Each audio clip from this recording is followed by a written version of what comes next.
Welcome to my channel, Lost Talk. So today we will discuss about the topic recognition. Recognition is one of the very much important topic of international law because when you did not recognize any state, there will be no international law. So it is one of the important points in relation to recognition.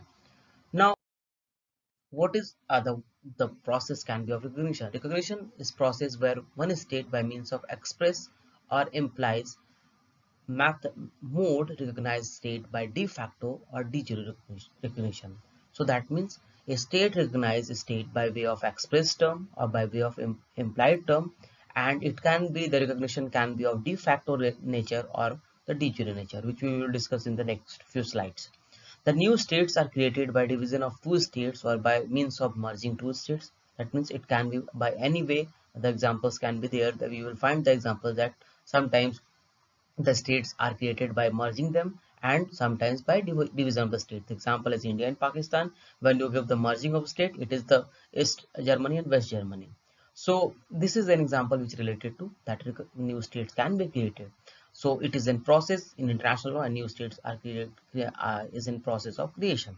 Recognition is one of the important duty of states. The duty to recognize is also important in relation to when new state is created. It is the duty of the state to recognize new state, and in a way we can say that recognition is a political act because sometimes even the states have all the ingredients of a state even though some states don't recognize that state. For example, if we take the example of Bangladesh after 1971 war, when Bangladesh was created by dividing East Pakistan, and so at that time, we can say West Pakistan at the time, so that Pakistan never in few years Pakistan did not recognize Bangladesh even though it has all the important uh, ingredients of a state. That means government was there, permanent territory was there, uh, the population was there, so sovereignty was there. So even though the Pakistan had not recognized Bangladesh, so as according to Montevideo Convention of 1933, Article 1 says that if you the states are four important features of a state is that a government should be there, sovereignty should be there, a fixed territory should be there, and a permanent population should be there. So these all are important points which was in Bangladesh even though it was not recognized at the time. The International Law Commission, after realizing the importance of the topic in its first session held in 1949, included recognition of state and government as one of the topics as provisional list in 14 topics if, for codification. But when the commission find that this particular recognition topic is more of a political nature, so they have not tried to involve in this topic and they have left this topic. So it is most in a way we can say the recognition is an political act. Now there are theories which are related to recognition. The first theory is constitutive theory. Now what is constitutive theory? This theory say that according to this theory, the personality of a state is created not by fact but through recognition by state. That means even though you have all the attributes of a state, you have to wait for the recognition by other state. So it is a different approach is given where you have all the ingredient, all the features of a state, even though you have to wait for the recognition of other state. An entity does not become a state by possessing attributes of the statehood. That means even if you have all the attributes, you can't become a state. It becomes so when it recognized by other state. That this particular concept is there. This theory has been advocated by Angelotti and Holland. This theory was basically was supported by an entity cannot become a state ipso facto. That means it can't become a state by way of only having the important features of the state. So it need other things related to. Now, what are the defects of constitutive theory?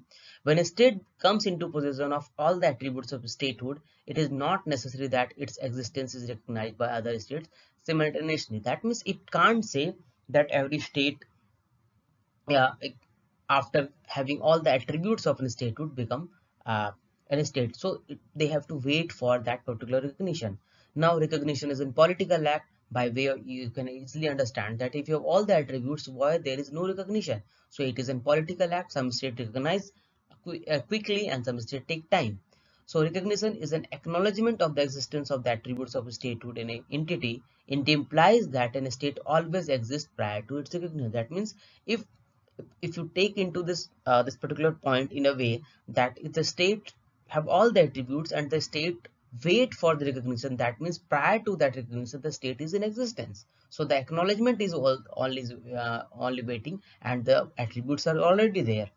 So recognition in retrospective effect: when a new state recognized by other state, the latter is regarded to have recognized all the acts of the former from the date of establishment. That means if you are recognizing any state, uh, in a way you can say that in that case you are recognizing all the acts which the state has done before that recognition. So retrospective effect is there. So that means from the date of establishment, if the state has done anything, you are recognizing that thing also.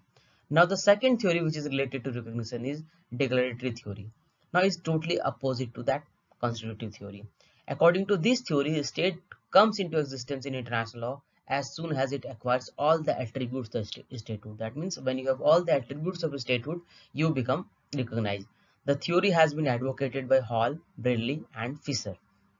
Hall says that state enters into a family of nation as a right when it already it has required the essential attributes of the statehood. That means it have all the attributes, then it automatically become part of that state family, or we can say it is already recognized. This theory is better than constitutive theory. However, it still has defect in the sense that a state, although would come into existence by having all the essential attributes of statehood, it would not have in legal relationship with other state unless it is recognized. That means even though you have all the attributes, but you have to wait for creating legal relationship with other state. So it is one of it, in a way we can say it has also some defects. Now, Institute of International Law, in resolution of April 23, 1936, has correctly stated under Article 1, Para 3 that existence of new state is not affected by refusal of one or more states to recognize. That means it is not like that one state has refused to recognize, other state has refused to recognize, that the still the state is in existence. The personality is conferred to state by the rules of international law, and whether or not a state or a government is actually recognized by other state, it is entitled to rights and subject to general duties of the system. That means it have all the rights and it is a subject to the general duty of the system even though it is not recognized. Declaratory theory provides rights, but for some specific rights, constitutive theory is also important. So it is in a way we can say mix of two theories. Coulson termed as a modified constitutive theory. It gives that it is a modified form of constitutive theory. Because the recognition constitutes one type of a statehood, that is juridical statehood, and the another type is natural statehood.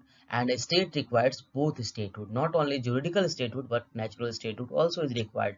Natural statehood exists in the moment it comes into possession of the essential elements of statehood. That means in the beginning there is a natural statehood. That means when you have all the attributes of a state, and when the other states recognize the new state, then you get the juridical statehood. That means you have now you get the legal personality to make treaties, sign treaties, sign multilateral treaties, be part of international conferences. So these are basically example of juridical statehood. Now forms of how of the recognition is that the first is express recognition. That means it is a form where the existing state recognizes new state by way of notification or declaration or announcing the intention of recognition. So it can be done by a treaty. Now other form of recognition is implied recognition. That is when the existing state do not make only formal declaration as to recognition of new state, but it basically participate in a way, or we can say by other act also. The same time they indicate their intention to recognize new state by some act, it amount to recognition. That means they participated in the oath ceremony of the president or prime minister or other activities related to that, or they have any trade relation with that. So these are basically act related to that, where we can say implied recognition is there. The unilateral act, where a state enters into a bilateral treaty establishing diplomatic relation with unrecognized state, so by sending a representative to the ceremonial functions, these are example of unilateral act. By unilateral act also the recognition can be given by one state. That means when you sign any bilateral treaty or you send a representative to that particular state for trade or any other function. Now, collective act is also a type of implied recognition. The new state may be recognized collectively by existing state. When an unrecognized state participates in multilateral conference or multilateral treaty, the other participants of the conference or parties to the treaties are regarded to have recognized the new state. That means by way of collective form of recognition, it is possible if the intention has been indicated. That means it's not like directly any state you can't say that it participated. That means every state is recognizing that new state, so the intention should also be indicated by way. In the absence of an unequivocal intention to the contrary, no recognition is implied in participation in an international conferences in which the unrecognized authority takes part, or in the conclusion of multilateral treaty to which the authority is party. That means it should be the intention should be comes out from that particular treaty, particular conference or multilateral treaty, that whether they want to recognize that from outside this particular conference or treaty, it also should be considered. That means whether they want to recognize outside this conference or outside this particular treaty or outside this multilateral treaty should also be identified through the intention of the other party. This principle is also applied in case of international organization, that a new state may be a member of particular organization, but it does not imply that other member states have granted recognition by virtue of membership of the former state. This is evident from the practice of the state. That means if any state is part of United Nations, there are other nations also are member of the United Nations. It doesn't mean one state is recognizing some state in United Nations doesn't mean that it will also recognize that state outside the United Nations. On December 14, 1950, by General Assembly Resolution of number 396 entitled Recognition by UN Representation of Member State, where it expressly declared that attitude adopted by General Assembly. That means what they basically want to do.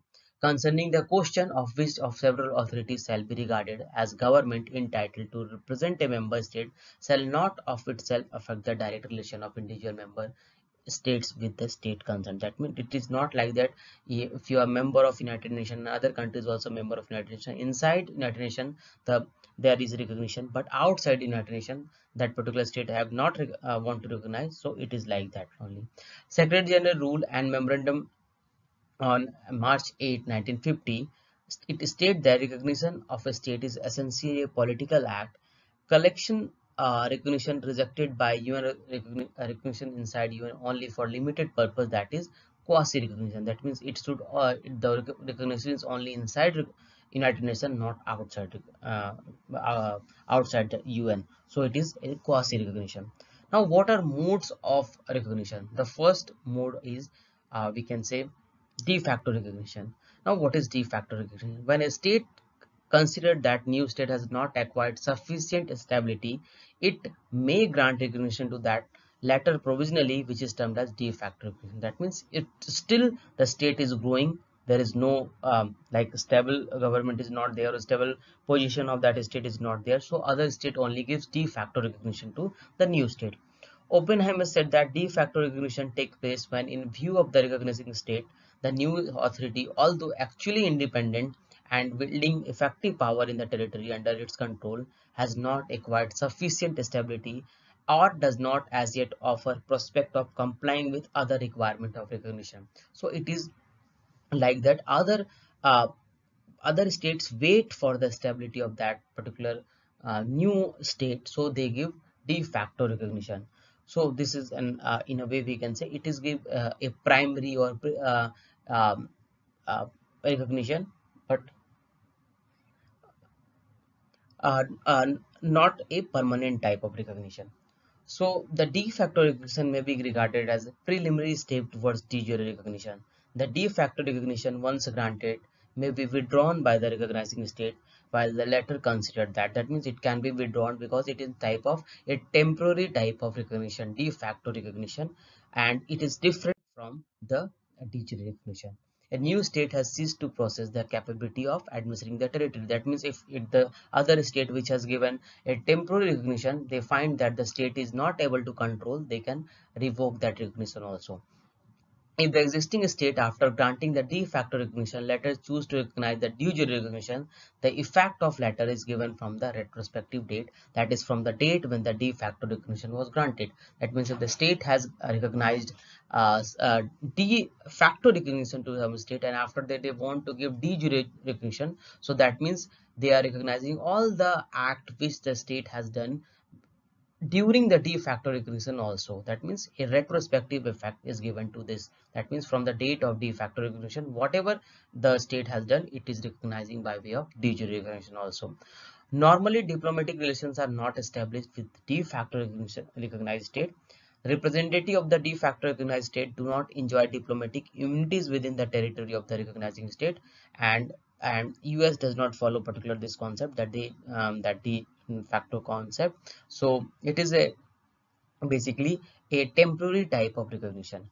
Now, de jure recognition: when an existing state considered that new state is capable of possessing all the essential attributes of statehood with stability and permanency, it commands the general support of the population. The recognition granted is known as de jure recognition. That means de jure recognition is final type of recognition, or we can say permanent type of recognition. De jure recognition may be given with or without prior to de facto recognition. That means it is a you can give first de facto recognition, or after that you can give de jure recognition, or it depends, you can give directly de jure recognition to the state. When a new states come into existence peacefully and by way of constitutional process, de jure recognition may be granted directly. But when a state is formed by way of revolt or by way of any other process which is not democratic in norm, we can say, so recognition may be granted after granting de facto recognition. So de jure, sometimes it is given directly and it's sometimes not directly. Now what is the distinction between de jure and de facto recognition? The first difference is de facto recognition, being provisional, can be withdrawn on many grounds other than those justifying a withdrawal of de jure recognition. That means for de jure, the proper justifications would be needed, but for de facto it is not like that. While full diplomatic relation cannot be established with de facto recognition, but with de jure you can have the proper diplomatic relation. While full diplomatic immunities are not granted to the representative of de facto recognized state, but for the representative of de jure recognized state, such immunities are provided. While the de jure recognized state can claim to receive the state property situated in the territory of recognizing state, the de facto recognized state cannot. That means they can, in de jure they can claim their property, but de facto they can't claim their property. While certain property situated within the territory of another state has been claimed both by the de facto and de jure government, the claim of de facto government may be normally can be rejected. That means de jure government, the request will be basically be looked into, and the de facto recognition can be basically, it can be ignored also. So it is the part. There is a case of Luther versus Sager case of 1921. This case is basically, the fact of the case was that in June 1980, Russia passed an decree of nationalizing mechanical sawmills and wood establishment belonging to a private or limited companies. And in the consequence to above, in 1990, certain officials armed with authority from the Soviet government took possession of plenty factory and of the manufactured goods lying there. That means whatever is there in that particular sawmill, it is basically nationalized, and all it was taken into control by the Russian government, Soviet government. On the August 14, 1920, a contract was made in London between L.B. Krasin, representative of the Russian commercial delegation in London, and the defendant, whereby Krasin sold the defendant a firm carrying all the business in London a quantity of beech, alder and aspen plywood seized by the official. That means it basically sold whatever was seized by the Soviet government, it was sold to a person who is residing in London. The plaintiff claimed title to those goods on the ground that the goods were their property and it had come from factory in the USSR that owned by it before being nationalized. That means the person who is residing in London, he claimed that the property belongs to him because he was the owner of that particular factory which is situated in USSR. The plaintiff argued that the decree should be Soviet government had not been recognized by United Kingdom, the defendant contended that Republican government, which has passed the decree nationalizing all factories, was de facto government of Russia at that time, had been recognized by this majesty government as such, and decree was one which the courts could not refuse recognition. The courts decide in favor of the defendant. That means uh, this particular case was being given in the favor of for that because it was internal matter of the USSR, so it was given in the favor of the Krasin, which is the representative of the Russian government. So it was basically a case where it was the given in the favor of the defendant, not in the favor of uh, the plaintiff. So the recognition of government in exile. When an individual or group of individuals residing in a foreign state claims supreme authority over a state which is under the control of another national or foreign authority, or a state is recognized by some other state, has been performing some acts of state on behalf of home state or the state to be created, is government in exile. That means the government is not basically is acting from the territory of that state but from outside that territory, and other functionaries are also with that particular government, other ministers are also with the government, and they are declaring that they are unable to um, uh, uh, act from that particular territory, so they have left the territory of the state and now they are acting outside from that territory. So this is a government in exile. Non-recognition does not mean that entity does not qualify for statehood. It doesn't mean that a state have no recognition that it can't qualify to be statehood. Now, another concept is related to premature recognition or precipitate recognition. That means a recognition is granted to new state when it possesses all the attributes of a statehood. However, since it is political act, sometimes is it granted to an entity even if does not possess them, or such recognition is termed as premature recognition or precipitate recognition. That means an example can be of Bangladesh, which was recognized by India in a premature manner because after 71 war it was recognized by India, and at that time the Bangladesh was still establishing. It is to be noted that premature recognition given to state amounts to unwarranted and illegal intervention in the affairs of existing state. That means when you are giving this particular recognition, it is you are doing an illegal intervention in the affairs of an existing state. Conditional recognition. The express conditional recognition implies that recognition is granted subject to the fulfillment of certain stipulation by the, that means some acts would be done by if you are doing some act, you that the state can be recognized. The in addition to the normal requirement of state, that means other attributes are also required, and the other condition can be also added. The concept of conditional recognition was introduced with the protocol of June 1878, or we can say protocol 287, signed on behalf of Great Britain, France, Italy, Germany for the recognition of Serbia. The This is basically which we can say the conditional recognition. The protocol stated that they recognize Serbia under condition that it should not impose any religious inabilities on any of its subjects. That means the condition was that it should be secular in nature at the time, so they will not impose any other consequences to that state. Consequences of recognition. Recognition of a state has twofold consequences, that is political and legal.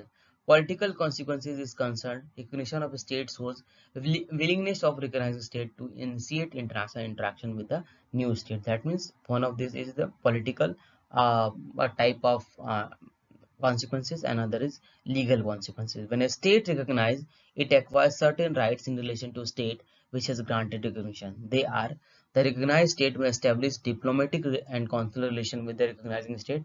The second is the representative of the recognized state enjoy diplomatic immunities with the territory of the recognized state. That means the immunities can be provided among the recognized states.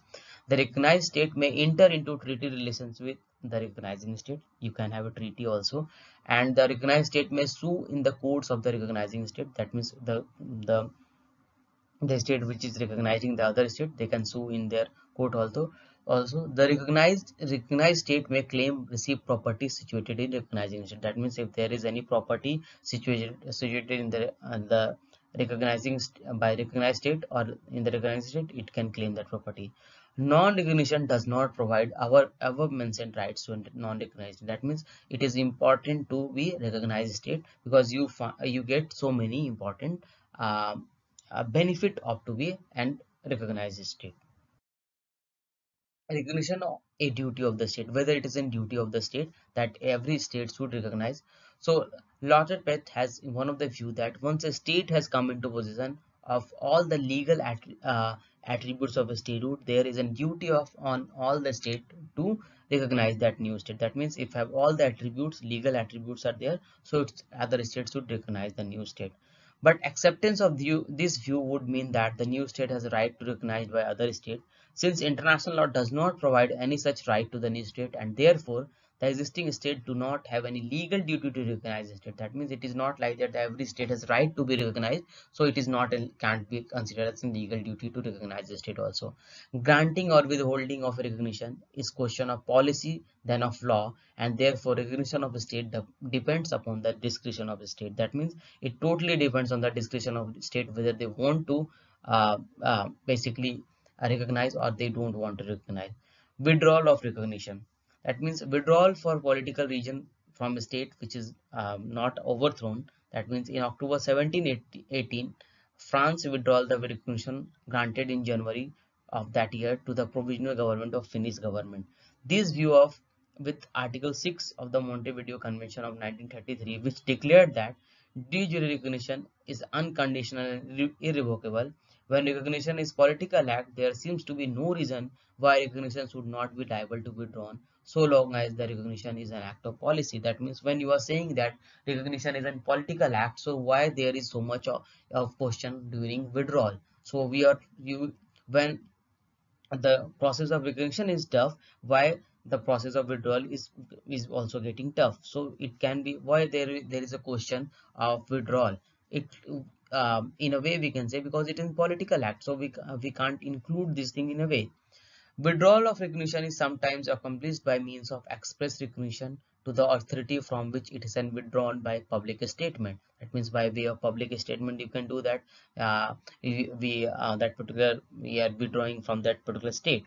In case of extinction of a state by annexation, when the government of the conquered state reduced to handful of person in exile, that means it is also when the state ends, the recognition also ends. So this is also an example how the withdrawal can be possible.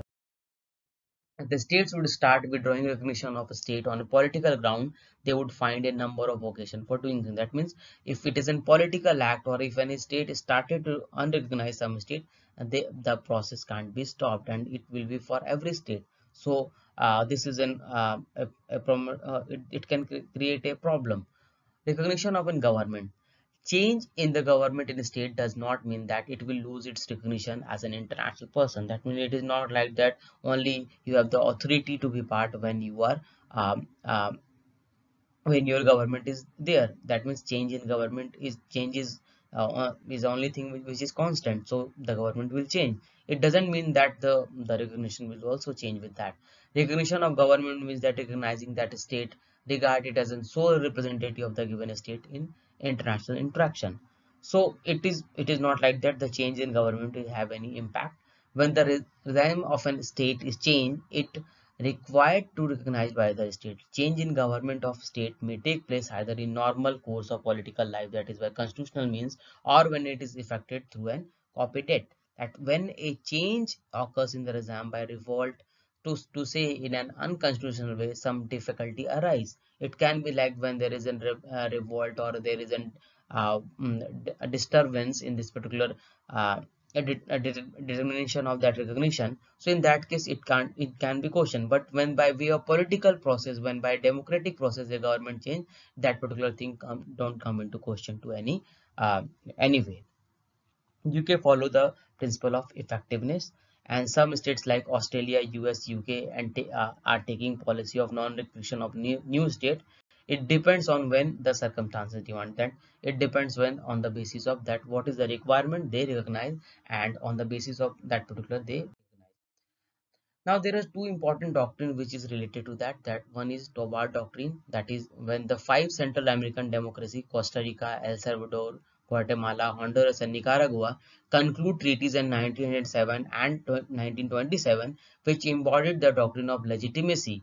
The so-called Toba Doctrine, promoted in 1907 by Toba, the foreign minister of Ecuador, in which they bound themselves not to grant recognition to any government coming into existence by revolutionary means, so long as freely elected representative of the people have not a government has been recognized by its own people in constitutional manner. That means if any government is formed by way of revolutionary means, they will not recognize that state, and so the doctrine of legitimacy was there. Now another doctrine, which is of Estrada doctrine, that is of doctrine of effectiveness. It doesn't question about the legitimacy, it talks about effectiveness. Estrada doctrine, propounded by Estrada, the foreign minister of Mexico, in 1930, according to which it is duty of the state to continue diplomatic relation with the state without regard to revolutionary change in country. Stability and capacity are more important than feature to decide. That means in one doctrine is saying that it will not recognize state which comes by way of we can say revolutionary means, or we can say doctrine of legitimacy was applied. So but in Estrada doctrine, the doctrine of effectiveness will apply, and it does not look into the into question that whether the particular person is or we can say a particular uh, in a way that particular state is by how that state is basically created, whether by revolutionary mean by democracy. So a standard doctrine talk the basically look into the point by way of effectiveness, not by way of legitimacy. Recognition of belligerency. Now, when the rebels are recognized, it is known as recognition of belligerency.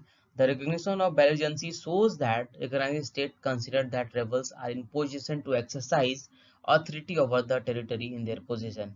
Before belligerency is recognized by other states, certain condition must exist. That means other state can also recognize belligerency in other states. So hostilities should be of general character. That means it should not be confined only to a part of the state. That means the power of the belligerent should be in the most, it covered the most part of that particular territory. So it is one of the point.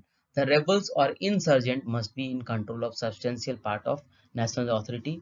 Both parties must act in accordance with the law of war. That means a law of the war should be followed. The rebels must be recognized force under proper command. That means the rebels are basically recognized force under in proper command should be there. Now the recognition of insurgency. When a civil war, rebels or insurgent forces start operating in such a way that they occupy a large part of the territory formerly governed by a parent government, they constitute a de facto authority of it. The rebels or insurgent may claim some measure of international subjectivity. That means when they find that, or basically the when the insurgents have occupied large part of the territory, and so in a way we can say they uh, uh, are de facto authority of it. Before in the insurgency is recognized, recognizing state is required to satisfy the following condition: insurgent have occupied control over a considerable part of the territory, and second, insurgent have support from the majority of the people inhabiting in the territory. That means the support of the people is also important, and the cover of the majority of the people which basically living in that area has faith on this particular insurgent, and they have control over the considerable part of the territory. When the rebel forces do not act under the command or organized authority in possession of considerable territory, when they do not by their conduct are basically when you look into this point, when the rebels forces do not act under the command of an organized authority in possession of a considerable territory, when they do not by their conduct are rebels, by their conduct the rebels are defeated. That means in a way we can say the position, it is important that the command should be there, and organized authorities would be there, and a considerable territories would be there. So when they do not have this conduct, they are basically are rebels in nature, we can say. So thank you for this particular topic, or subscribe to this channel, and thank you.